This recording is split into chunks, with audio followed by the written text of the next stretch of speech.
Olá, eu sou professor especialista em filosofia, Ricardo de Moura Borges, e hoje nós iremos refletir sobre os problemas da relação entre a alma e o corpo. É muito interessante porque você já parou para pensar qual é a relação do nosso corpo e da nossa alma? O que é que nós fazemos quando estamos dormindo? Como é que nós explicamos a existência da nossa alma?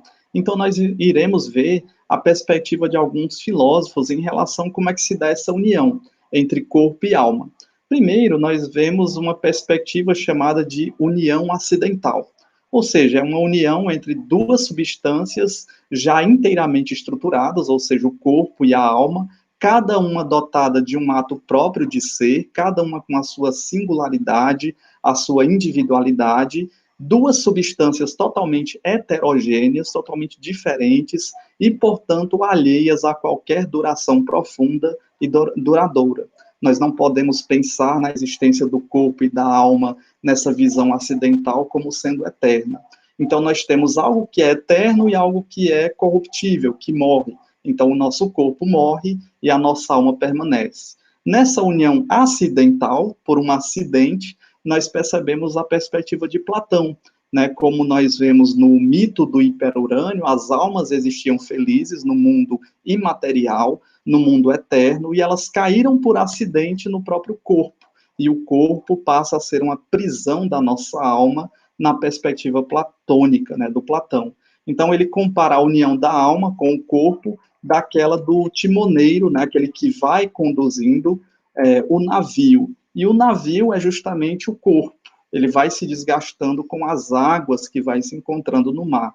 Ou também o Platão ele vai comparando com o cavaleiro e o cavalo. O cavaleiro que conduz o cavalo é a nossa alma, e o cavalo que vai trepidando nas pedras, nos terrenos, é justamente o nosso corpo. O Malebranche, outro pensador que também ele coloca em evidência essa união acidental, ele nos diz de que foi meramente ocasional que se deu essa questão da alma se unir ao corpo. O Leibniz, ele também nos diz que houve uma harmonia pré-estabelecida, onde o corpo conheceria justamente a alma. E o Descartes, enfim, ele vai fixando uma localização exata entre o corpo e a alma. Então, ele diz que existe uma glândula pineal, né, mais ou menos aqui, abaixo da nossa nuca, tem uma ligação que faz esse elo entre a alma e o corpo. E a alma, ela não deixa de existir, ela é eterna. Já o corpo, ele sofre, né, vai se degradando, as doenças vão se manifestando, ou a morte por um acidente, e então o corpo ele deixa de existir, mas a alma não. E aí nós temos os filósofos que defenderam essa ideia, nós encontramos desde o pai da matemática, o Pitágoras, que ele transforma a matemática numa religião justamente para que a alma saia, né, para que a alma chegue a um lugar onde ela não se reencarne mais. Nós encontramos o Platão, o Agostinho, que é um filósofo cristão, o Boaventura, o Descartes, o Malebranche e o Leibniz. Eles seguem justamente essa perspectiva de uma união acidental, né, o corpo sendo inferior à alma e cabe à alma libertar-se do corpo.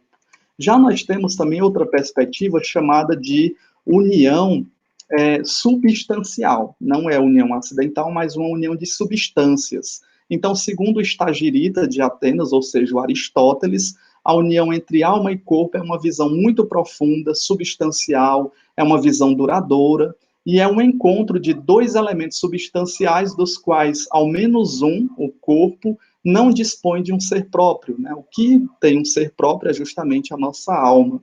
Então, são dois elementos que se compenetram no início, quando o bebezinho nasce, está compenetrado ali a alma e o corpo, de modo a formar uma única substância. Ele não vê essa dualidade do Platão, mas existe sim uma compenetração, um diálogo entre alma e corpo. Temos também a questão da investigação ou da identificação da alma com o corpo, né? É a tese dos materialistas e também de outros autores muito pertinentes, autores contemporâneos também. Lembrando que na nossa contemporaneidade nós vemos essas perspectivas, quer seja a união substancial, a união acidental, ou essa também da identificação da alma com o corpo. E esses caras, os materialistas, eles negam à alma qualquer caráter substancial. A alma não tem substância, mas sim o corpo. E ela vai se dissolvendo na nossa corporeidade. É como se nós fôssemos uma energia, e essa energia é justamente provocada a partir da nossa matéria. Temos também a posição agnóstica, daqueles pensadores que dizem que o nosso conhecimento é tão limitado e é tão falho que não consegue chegar ao nômeno das coisas, a coisa em si. Então, nós estamos falando, por exemplo, do Kant, do Hume, que são os discípulos dessa posição agnóstica, que a cada vez mais cresce em nosso meio, uma impossibilidade, né, do conhecimento chegar a como é que o corpo e a alma se casam, né, como é que podemos perceber a existência da alma. Então, eles nos dizem, na posição agnóstica, que nada se pode dizer da alma como coisa em si, já que nós só podemos captar através dos nossos sentidos o nosso conhecimento. Então, eles concluem que, logicamente, não é possível sequer expressar-se sobre a natureza das relações da alma com o corpo. Então, nós temos essas posições, né, a posição justamente acidental, a posição da substância e a posição agnóstica e a posição dos materialistas. E aí, você que está assistindo a esse vídeo, qual a posição que você achou mais interessante, tendo em vista que essas breves reflexões sobre o problema antropológico, onde nós estamos falando da alma, nós percebemos que a filosofia ela nos traz essa possibilidade de diversas reflexões. E aí nós vamos galgando o misterioso terreno da filosofia, e aí vamos percebendo como existe filosofias no plural, e não apenas uma filosofia única. Então, encerro por aqui, muito obrigado por assistir esse vídeo, e nós nos encontraremos no próximo, na próxima questão em relação ao problema antropológico, onde nós iremos falar das soluções encontradas a partir dos filósofos sobre a existência da alma e em questão ou em relação também à morte, né? Qual é o fim do ser humano, né? Depois da nossa existência, o que acontece? Como é que a filosofia chega a possíveis soluções para essa problemática sobre o fim último do ser humano? Então, até mais e muito obrigado por esse vídeo, por assistir esse vídeo.